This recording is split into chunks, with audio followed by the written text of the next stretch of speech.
Hi friends, welcome to Varsha Ongole bulls YouTube channel. Friends, మీరు చూస్తున్నటువంటి గిత్తలు వచ్చేసి గుంటూరు జిల్లా పత్తిపాడు మండలం పత్తిపాడు గ్రామంలో జరుగుతున్నటువంటి జాతీయ స్థాయి ఒంగోలు జాతి బండలాగడి పోటీలు.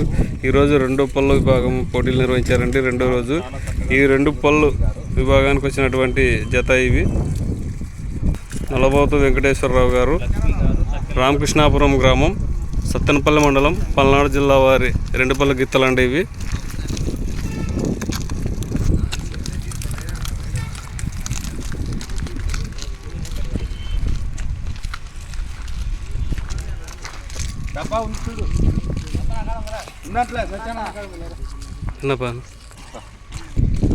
నలబోతు వెంకటేశ్వరరావు గారు, రామకృష్ణాపురం గ్రామం, సత్తెనపల్లి మండలం, బాపట్ల జిల్లా వారి రెండు పళ్ళ గిత్తలండి ఇవి.